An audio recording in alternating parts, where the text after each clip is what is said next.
मुंबईच्या लोकलमध्ये रोज प्रवास करणारा अभय देशमुख, वय 38, एका खासगी कंपनीत नोकरी करणारा, थोडा धावपळीतला पण प्रामाणिक आणि साधा माणूस. एक दिवस नेहमीसारखंच सकाळी गडबडीतून ट्रेनमध्ये चढला. गर्दीत धक्काबुक्की होत असताना कुठल्या तरी स्टेशनला उतरल्यावर लक्षात आलं, पाठीच्या खिशातलं पाकिट नाही. पण त्या पाकिटात फक्त पैसे नव्हते, आधार कार्ड, बँक कार्ड, ऑफिसची आयडी. काही क्षण तो गोंधळून गेला. ट्रेनच्या गर्दीत हे सगळं कुणी परत करेल असं वाटणं अशक्यच होतं. दिवसभर अबाधित, थोडा उदास. मित्रांनी सल्ला दिला, फॉरगेट इट, मूव्ह ऑन. पण त्याला कुठेतरी आतून वाटत होतं, काहीतरी वेगळं होईल. 2 दिवसांनी त्याच्या ऑफिसच्या रिसेप्शनवर एक लिफाफा आला. पाठवणारा कोण? माहिती नाही. लिफाफा उघडला तर आत त्याचं संपूर्ण पाकिट.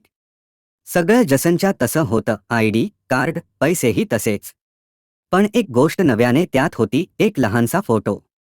श्री स्वामी समर्थांचा. त्याचं डोकं पूर्णपणे सुन्न झालं. त्याने कोणीच आपल्या पाकिटात स्वामींचा फोटो ठेवलेला नव्हता आणि पाठवणाऱ्याचं काही नावपत्ता नाही. त्या दिवसानंतर अभयने आपल्या पाकिटात तो फोटो ठेवला आणि रोज सकाळी बाहेर पडताना त्यांना नमस्कार करून घरातून निघतो.